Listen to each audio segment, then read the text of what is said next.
2026년 4월 23일 오늘 글로벌 시장을 딱 들여다보면요. 정말이지 거대한 모순 덩어리 그 자체를 마주한 것 같습니다.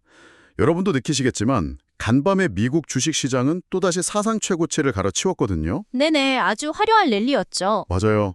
표면적으로 보면 시장의 공포지수는 완벽하게 평온합니다. 그런데 살짝만 무대 뒤를 보면 상황이 완전히 달라요. 스마트머니라고 하죠.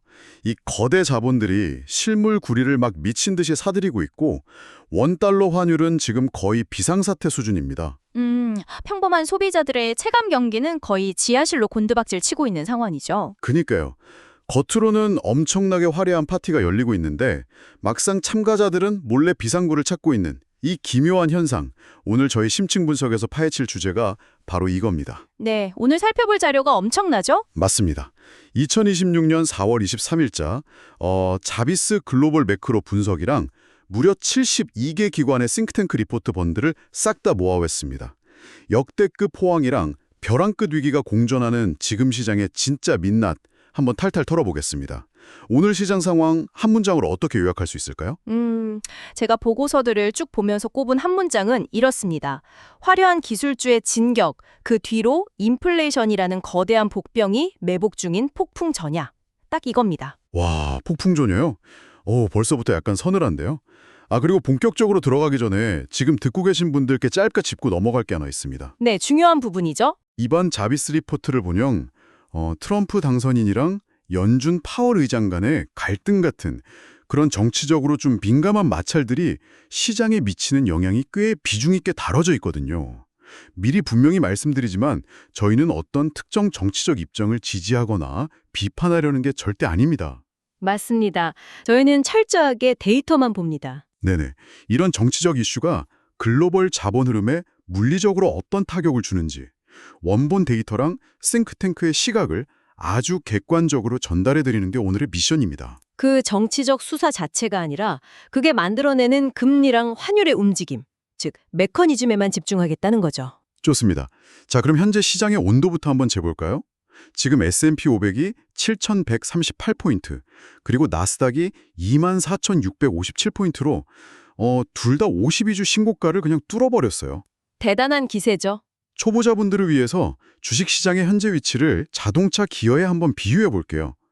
바닥을 기는 1단이 지하실이라면 지금 미국 기술주들은 엔진이 터질 듯한 4단, 거의 과열 상태란 말이죠. 네, 가치평가 잣대인 Z스코어, 그러니까 주가가 평균에서 얼마나 팽팽하게 벗어나 있는지를 보여주는 그 지표를 봐도 지금 강한 양수로 빠져 있는 명백한 고평가 국면입니다. 그니까요. 근데 제가 진짜 이상하게 생각하는 건 이겁니다. 시장 심리를 나타내는 공포 탐욕 지수로 보면 딱 50일이에요. 완벽한 중립이거든요. 심지어 시장의 공포를 먹고 자란다는 빅스 지수도 19 아래로 아주 얌전합니다. 맞아요. 시장이 이렇게 4단 기호로 폭발적으로 상승하는데 사람들이 막 탐욕스럽게 달려들지도 않고 그렇다고 공포에 질려있지도 않아요. 이 기만적인 평온함, 이거 도대체 어떻게 해석해야 합니까? 살짝 내려서 자본시장의 깊은 곳, 즉 환율이랑 채권 쪽을 들여다보면 완전히 다른 이야기가 펼쳐집니다. 기조에서는 비상벨이 울리고 있다. 네, 아주 날카로운 경고음이 울리고 있죠. 대표적인 게 바로 환율입니다. 지금 원달러 환율이 무려 1,486원입니다. 잠깐만요. 제가 그 부분이 진짜 이해가 안 가는 지점인데요. 보통 원달러 환율이 막 치솟으려면 글로벌 시장에서 달러 자체가 엄청 강해야 하잖아요. 슈퍼달러 뭐 이런 거요. 보통은 그렇죠. 근데 리포트를 보면 지금 글로벌 달러 인덱스는 98.6으로 오히려 약세 흐름이란 말이죠. 전 세계적으로 달러 힘이 빠지는데 왜 한국 원화만 이렇게 독보적으로 가치가 박살이 나고 있는 건가요? 금융배관 어디가 터진 겁니까 지금? 아주 예리하신데요. 달러 약세인데도 원화가 1,486원을 찍었다. 이건 그냥 무력 수지나 환율이 자연스럽게 오르내리는 문제가 아닙니다. 아주 심각한 자본 유출, 그러니까 엑소더스 시그널로 봐야 하거든요. 한국 시장에서 돈이 대규모로 빠져나가고 있다는 거군요? 맞습니다. 한미 금리 차가 마이너스 0.79%로 역전된 상태가 길어지잖아요. 그러면 외국인 투자자들 입장에서는 굳이 금리도 낮고 내수 성장 동력도 둔화된 한국 시장에 돈을 묶어둘 이유가 하나도 없는 거죠. 원화라는 자산 자체를 지금 구조적으로 내다 팔고 있는 겁니다. 와, 달러가 약하든 말든 일단 한국 시장에서는 다급하게 돈을 빼서 도망가고 있다. 이거네요. 근데 이런 엑서더스 기저에는 인플레이션 폭발에 대한 공포가 깔려 있다면서요. 채권 시장에서도 이상 징후가 포착됐다고 하던데요. 네, 맞습니다. 채권 시장에서 기대 인플레이션율을 보여주는 BII, 즉 BII 스프레드가 역전된 게 아주 결정적인 증거입니다. 장단기 금리 역전은 뉴스에서 많이 들어봤는데 기대 인플레이션 역전은 정확히 어떤 원리로 작동하는 건가요? 상식적으로 한번 생각해 보시죠. 여러분, 5년 뒤의 물가랑 10년 뒤의 물가 중에 언제가 더 예측하기 어렵고 불확실할까요? 아무래도 아주 먼 미래인 10년 뒤가 훨씬 불확실하겠죠. 당연하죠. 그래서 보통은 10년물 BEI가 5년물보다 더 높아야 정상입니다. 리스크가 크니까요. 그런데 지금 5년물이 2.61%로 10년물인 2.38%를 뚫고 올라가 버렸어요. 아, 역전됐네요. 네, 마이너스 0.23%포인트 역전이죠. 이건 채권 시장의 거대 자본들이 먼 미래는 나중 문제고 당장 1년에서 5년 안에 물가가 통제 불능 상태로 폭주할 거다. 여기에 어마어마한 돈을 베팅하고 있다는 뜻입니다. 당장 눈앞에 거대한 인플레이션 헤일이 밀려온다고 채권 시장이 거의 비명을 지르고 있는 거네요. 근데 물가가 그렇게 단기적으로 튀어오르면 중앙은행인 연준 입장에서는 멱살을 잡고서라도 물가를 끌어내려야 하는 거 아니에요? 바로 그 지점입니다.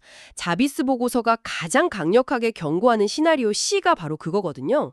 단기 인플레이션이 폭주하면 연준은 시장이 그토록 바라는 금리 인하 기대를 완전히 짓밟아버릴 수 있습니다. 아, 인하를 안 한다고요? 네, 안 하는 걸 넘어서 오히려 아주 강력하고 매파적인 긴축, 그러니까 금리 인상 카드를 다시 꺼내 들어야 할 수도 있다는 거죠. 와, 잠깐만요. 지금 시장은 금리 인하 파티 열릴 거라고 기대하면서 기술주를 4단 기업까지 밟아놓은 상태잖아요. 근데 여기서 갑자기 연준이 금리를 올리면 이거 엄청난 쇼크가 올 텐데요. 당연히 시장이 뒤집어지겠죠.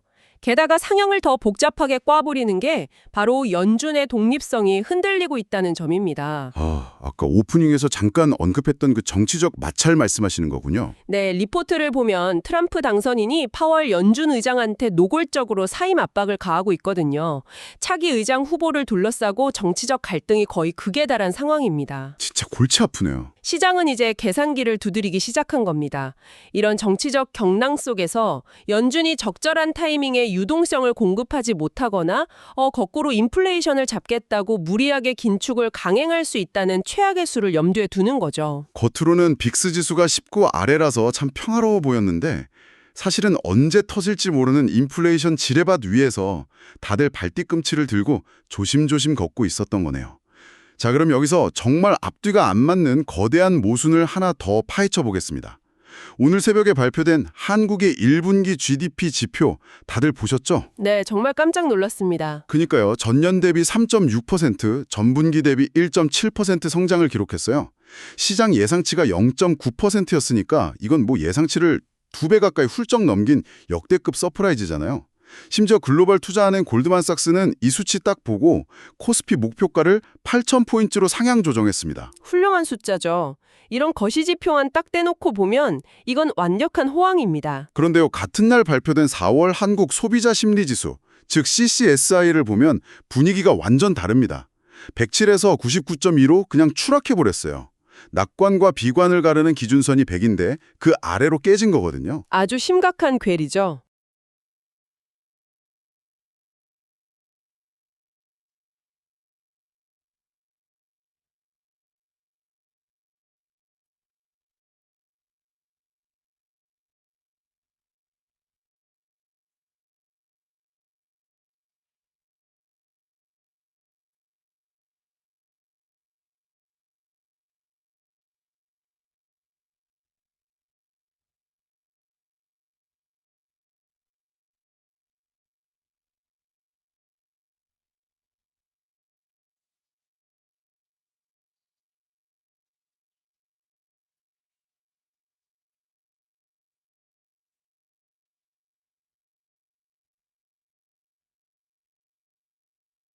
지금 이 방송 듣고 계신 평범한 직장인분들이나 자영업자분들은 이 상황이 도저히 납득이 안 가실 겁니다. 아니, 수출 대기업들은 돈을 갈퀴로 긁어 모아서 국가 경제가 막 성장한다는데 왜 내수 소비자는 지갑을 닫고 이렇게 비관의 늪에 빠져버린 걸까요? GDP랑 체감 경기 왜 이렇게 극단적으로 찢어진 겁니까? 이게 바로 반도체랑 AI 중심의 쏠림 현상이 만들어낸 아주 기형적인 양극화 경제의 찐실체입니다. 양극화 경제요? 네, 지금 한국 경제는 완전히 두 개의 다른 차원으로 쪼개져 있어요. 수출 전선은 AI 열풍에 올라타서 아까 말씀하신 그 4단 기어로 미친 듯이 질주하고 있죠. 하지만 그 따뜻한 온기가 밑으로는 전혀 안 내려옵니다. 아, 돈이 위에서만 도는군요. 맞아요. 오히려 살인적인 밥상 물가 그리고 여전히 높은 고금리가 내수 시장을 꽉 짓누르고 있잖아요. 내수는 지금 1단 기어? 아니 거의 지하실에 처박힌 스태그플레이션 초입에 진입했다고 봐야 합니다. 비유하자면 약간 이런 거네요. 2층에 있는 반도체 대기업들은 AI라는 최고급 보일러 빵빵하게 틀어놓고 파티를 하고 있는데 1층에 사는 평범한 내수 소비자들은 창문이 다 깨진 채로 고금리라는 한파를 맨몸으로 맞고 있는 그런 상황. 정확한 비유입니다. 근데 중앙은행인 한국은행은 이럴 때 1층 창문이라도 좀 닫아줘야 하는 거 아닌가요? 체감 경기가 이렇게 얼어붙었으면 금리를 좀 내려서 숨통을 틔워줘야죠. 한국은행의 가장 끔찍한 딜레마가 바로 거기서 발생합니다.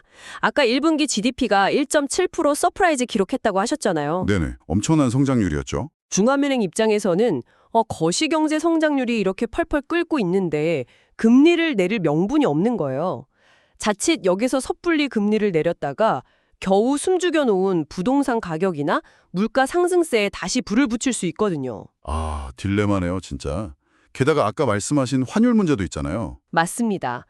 지금 환율이 1,486원이잖아요. 여기서 한국만 단독으로 금리를 덜컥 내려버리면 한미 금리 차가 더 벌어지면서 아까 말씀드린 외국인 자본 유출 엑소더스는 걷잡을 수 없이 가속화될 겁니다. 와, 그러니까 성장이 수치상으로는 너무 강하게 나와서 금리를 내릴 수는 없고 그렇다고 고금리가 계속 유지되니까 빚에 허덕이는 1층 내수 소비자는 그대로 얼어 죽는 악순환이군요. 한국은행 입장에서는 손발이 다 묶여버린 셈이네요. 정확합니다. 그리고 이 온기가 퍼지지 않는 현상, 이거 한국만의 문제도 아니에요. 오늘 발표된 유럽 소비자 신뢰 지수 보셨습니까?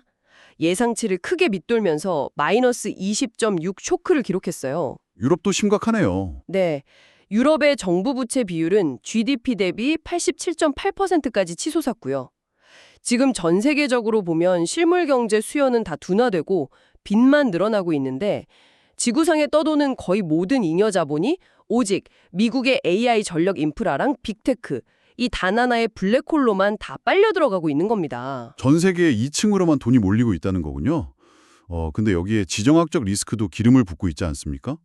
리포트 보니까 중동의 호르무즈 해협 분쟁 이야기가 크게 나오던데요. 네, 호르무즈 해협 위기로 에너지 물류망이 끊길 위험에 처하니까 유가 변동성이 극에 달하고 있죠. 근데 72개 싱크탱크들이 진짜 경계하는 건 유가 상승 그 자체가 아니라 그 이면의 움직임입니다. 이면의 움직임이요? 네, 중국 관영 매체들이 이 이란 분쟁의 수혜를 막 선선하고 있거든요. 이게 단순한 언론 물레이가 아닙니다. 호르무즈 위기로 타격을 입은 한국이나 서방의 해운, 에너지 물류망을 아예 중국 주도의 공급망으로 영구적으로 대체해버리겠다는 아주 치밀한 지정학적 야욕이 깔려 있는 거예요. 와, 소름 돋네요. 미국이 AI라는 가상세계에 집중하는 사이 중국은 물리적인 실물 공급망을 완전히 장악하려 든다. 가상세계 권력이랑 물리세계 권력이 정면 충돌하고 있네요. 바로 그겁니다. 좋습니다. 지금까지 저희가 짚어본 이 복잡한 퍼즐들을 이제 투자 시장의 관점에서 한번 다시 조립해 보겠습니다.